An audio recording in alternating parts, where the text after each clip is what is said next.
రోజులు గడుస్తున్నాయి.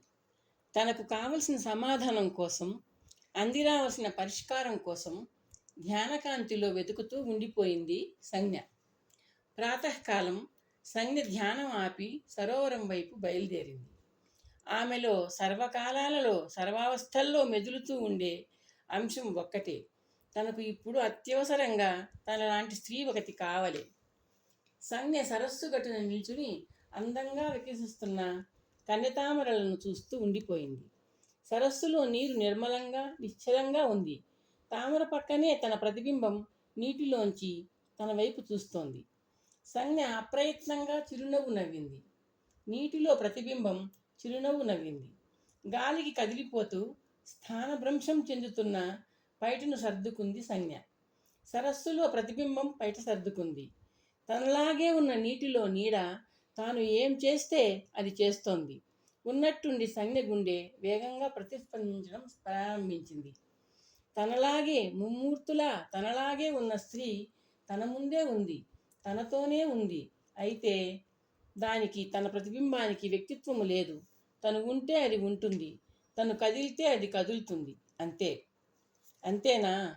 నా ప్రతిబింబానికి ప్రాణం పోస్తే, ప్రత్యేకమైన ఉనికిని, వ్యక్తిత్వాన్ని దానికి ఆపాదింపజేస్తే, తనలోని అన్ని లక్షణాలను, గుణగణాలను అందులోకి ఆవాహనం చేస్తే, సంజ్ఞలో ఏదో ఉత్సాహం ఉప్పెనలా పొంగుతోంది. అవును, సమస్యకు సమాధానం దొరికింది. తన శక్తితో తన నీడకు, ప్రతిబింబానికి ప్రాణం పోస్తుంది. దానికో పరిపూర్ణ వ్యక్తిత్వాన్ని ఆపాదిస్తుంది. దానిలో జ్ఞానేంద్రియాలు, కర్మేంద్రియాలు తమ వ్యాపారాలు, క్రియలు నిర్వర్తించేలా చేస్తుంది. తనకు ఆ శక్తి ఉంది. విశ్వకర్మ పుత్రికగా తనకు కొన్ని అపూర్వ శక్తులు జన్మసిద్ధంగా లభించాయి. అవసరం వస్తే తాను కోరిన రూపాన్ని ధరించగలదు. తన ఛాయారూపాన్ని నిజరూపంగా ఆవిష్కరించగలదు. నీడలోకి సర్వ ఇంద్రియాలను, మనస్సును, వాక్కును ఆవాహనం చేయగలదు. ఆ సర్వేంద్రియాలకు ప్రాణప్రతిష్ఠ చేయగలదు. సంజ్ఞ ఆవేశంగా సరస్సులోకి దిగి స్నానం చేసింది.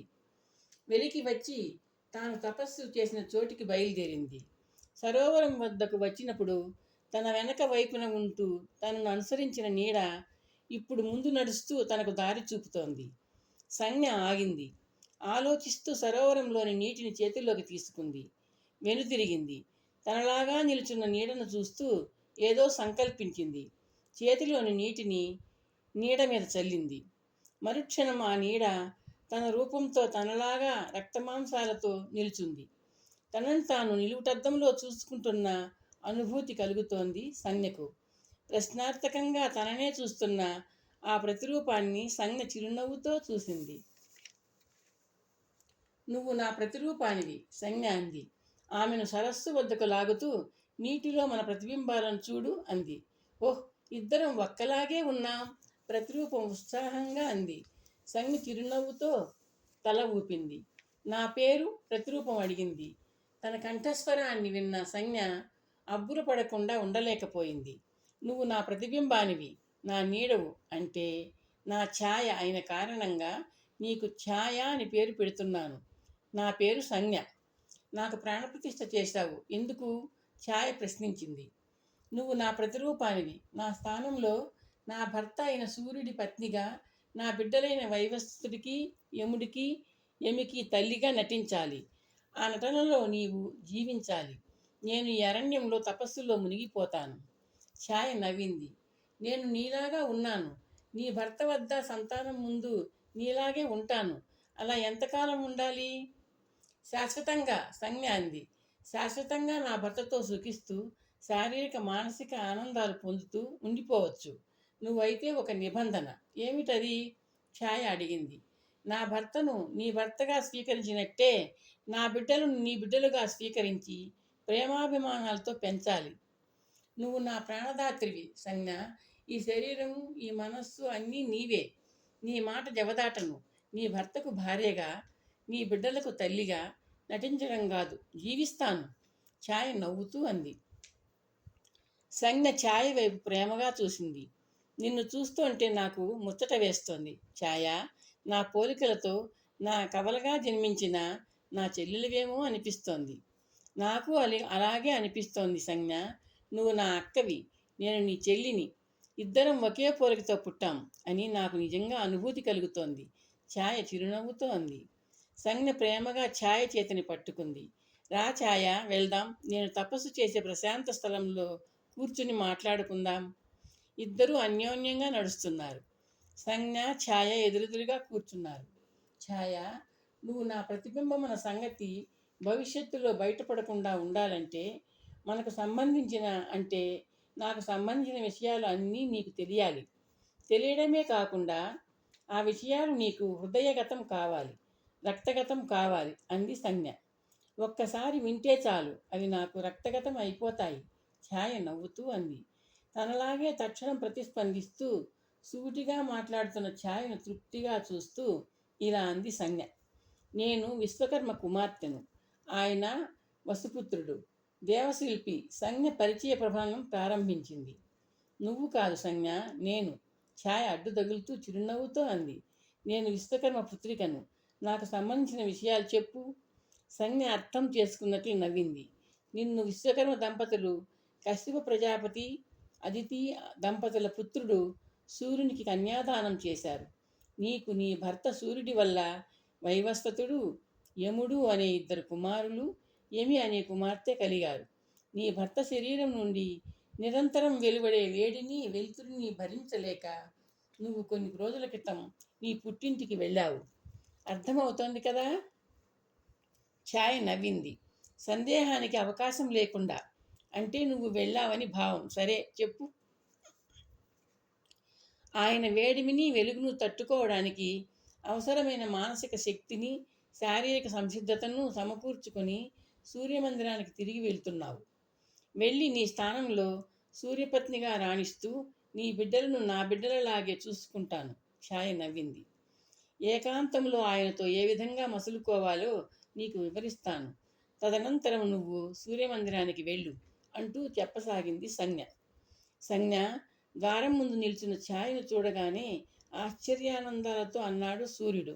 స్వామి. ఛాయ అప్రయత్నంగా అంది, సంజ్ఞ బోధించిన నట విన్యాసాన్ని గుర్తు చేసుకుంటూ. నువ్వు వెళ్ళిపోయాక మందిరం కాంతివిహీనం అయిపోయింది సంజ్ఞ. సూర్యుడు ఆమె వైపు అడుగులు వేస్తూ అన్నాడు. ఛాయ చిరునవ్వుని బలవంతాన ఆపుకుంది. నిజంగా సూర్యుడు అమాయకుడే. కాంతి అయిన ఆస్తి సంజ్ఞ వెళ్ళిపోయాక మందిరంలో కాంతి మాయమైందట. మీకోసం, నా బిడ్డల కోసం వచ్చేశాను స్వామి. ఛాయ భావస్ఫోరకంగా అంది. మీకోసం పూర్తిగా మారిపోయి నూతనంగా వచ్చాను స్వామి. నిజంగా? సూర్యుడు ఆశ్చర్యంగా అన్నాడు.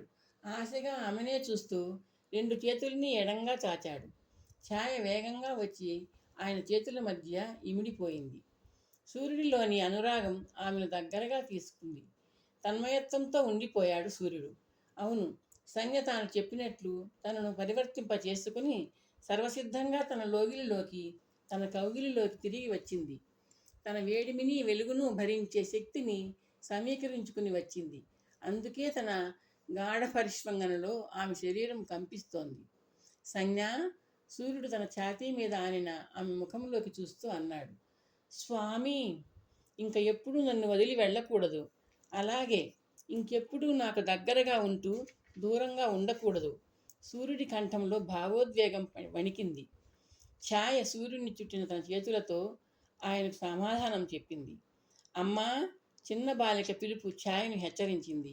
యమి పిలుపు ఛాయా సూర్యుల్ని విడదీసి దూరంగా జరిపింది. యమి వాళ్ల వైపు పరిగెట్టుకు వస్తోంది. అమ్మా. రెండు కంఠాలు ఒకేసారి పిలిచాయి. యమిని దగ్గరగా తీసుకుంటూ చూసింది ఛాయ. వైవస్వతుడు, యముడు నవ్వుతో అమ్మను చూస్తున్న ఆనందంతో వికసిస్తున్న ముఖాలతో వేగంగా వస్తున్నారు. ఛాయ, నా భర్తని నీ భర్తగా చూసుకున్నట్టే నా బిడ్డల్ని నీ బిడ్డలుగా జాగ్రత్తగా, ప్రేమగా, భద్రంగా చూసుకోవాలేం. సంజ్ఞ పదే చెప్పిన మాట ఛాయ చెవుల్లో గింగురుమంటోంది. సూర్యుడి సాహచర్యమనే అదృష్టాన్ని అందించిన అక్క సంజ్ఞను తలుచుకుంటూ ఛాయ ముగ్గురు పిల్లల్ని ఒకేసారి దగ్గరగా తీసుకొని ముగ్గురి బుగ్గల మీద ముద్దులు పెట్టుకుంది. కాలం గడిచిపోతోంది. ఛాయ సంజ్ఞ పాత్రలో పూర్తిగా లీనమైపోయింది.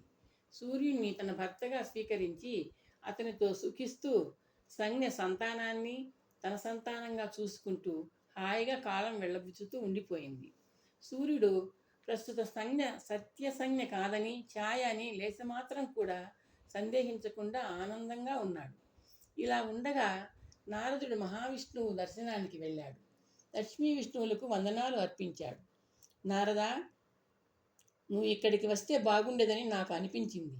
సంకల్పం కలిగింది. సన్నిధికి వచ్చావు అన్నాడు శ్రీ మహావిష్ణువు నవ్వుతూ. నారాయణ, నేను రావాలని మీరు అనుకున్నారు, అందుకేనేమో రావాలని నాకు అనిపించింది. నారదుడు నవ్వాడు. ఎవరికైనా ఏదైనా వర్తమానం అందజేయాలా స్వామి? నవగ్రహాలలో సప్తమ గ్రహం జన్మించాలి కదా. నువ్వు కల్పించుకుంటే గాని మా సంకల్పం ఫలించేలా లేదు సుమా. విష్ణువు నవ్వుతూ అన్నాడు. నారాయణ నారాయణ, మీరు సంకల్పిస్తే మరొకరు కల్పించుకోవడం దేనికి? వృధా ప్రయాస. లేదు నారదా, నువ్వు కల్పించుకోవాలి. సప్తమ గ్రహం సూర్యపుత్రుడుగా సంభవించాలి అన్నాడు విష్ణువు. సూర్యపుత్రుడిగానా? ఇప్పటికి సూర్యుడికి 2 పుత్రులు ఉన్నారుగా నారాయణ. ఆ ఇద్దరు సూర్యుడికి భార్య వల్ల కలిగిన పుత్రులు నారదా. మన 7వ గ్రహం భార్య కాని భార్య ద్వారా సూర్యుడికి జన్మించాలి. శ్రీహరి వివరించాడు. నారాయణ, భార్య కాని భార్యక? నారదుడు ఆశ్చర్యంగా అన్నాడు. సూర్యుడి శరీర ఉష్ణాన్ని కాంతిని భరించలేకపోయిన సంజ్ఞ తన నీడకు ప్రాణప్రతిష్ఠ చేసి ఛాయ అనే నామధేయంతో మందిరానికి పంపింది. ఛాయ సూర్యుడికి పత్నిగా, సంజ్ఞ సంతానానికి తల్లిగా నటిస్తూ జీవిస్తోంది. సంజ్ఞ బిడ్డల పోషణలో పూర్తిగా లీనమైపోయిన ఛాయకు తల్లి కావాలన్న తలంపే లేదు. నువ్వు సూర్యమందిరానికి వెళ్ళి ఆమెకు స్వీయ సంతతి ఉండాలని రెచ్చగొట్టు. సూర్యుడిని ప్రార్థించి సంతానాన్ని పొందమంటూ ప్రేరేపించు. తద్వారా మన నవగ్రహాలలోని సప్తమ గ్రహం ఆవిర్భవిస్తాడు. ఆజ్ఞ. కానీ చిన్న సందేహం. సంజ్ఞ ఏమైంది? పుట్టినిల్లు చేరిందా? నారదుడు అడిగాడు. లేదు, పుట్టినింటికి వెళ్తే రహస్యం బట్టబయలు కాదా? సంజ్ఞ అరణ్యంలో తపస్సులో మునిగిపోయిందిలే. నువ్వు వెళ్ళు సూర్యమందిరానికి అన్నాడు శ్రీ మహావిష్ణువు.